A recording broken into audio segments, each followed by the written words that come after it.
இதில் வந்து ஒரு 8 கேள்வி நான் உங்களுக்கு கேட்குறேன். இது எல்லாத்துக்குமே நீங்கள் எஸ் சொல்லிட்டீங்க, இல்லைனா நிறைய கேள்விக்கு நீங்கள் எஸ் சொல்லிட்டீங்க அப்படின்னா நீங்கள் அனுபவிச்சிருக்க அவங்க உங்கள் மேலே எவ்வளோ அனுபவிச்சிருக்காங்கன்னு நீங்கள் தெரிஞ்சுக்கலாம். சரி, வீடியோ ஃபுல்லாக பாருங்கள், ஸ்கிப் பண்ணாமல் பாருங்கள். அப்போ தான் நீங்கள் எல்லா கேள்விக்குமே ஆன்சர் பண்ண முடியும். முதல் கேள்வி, உங்களுக்காக அவங்க நேரம் ஒதுக்குறாங்களா? உங்களை பார்க்கணும், உங்களை பேசணும் அப்படிங்கிற டைமில் அதுக்காக நேரம் ஸ்பெண்ட் பண்ணி வராங்களா? நான் பிஸின்னு சொல்லுவாங்க சில பேர். பிஸியாகவே இருந்தாலும் பார்க்கணும் அப்படின்னு நினச்சா பார்க்க முடியும் தானே? அந்த மாதிரி இல்லாமல் உங்களுக்காக டைம் ஸ்பெண்ட் பண்ணுறாங்களா?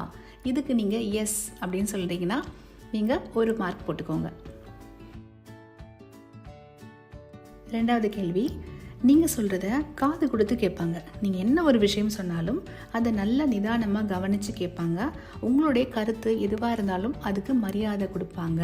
இந்த மாதிரி இருக்காங்க அப்படின்னா அதுக்கு எஸ் அப்படின்னு நீங்கள் சொல்கிறீங்கன்னா இதுக்கு நீங்கள் 2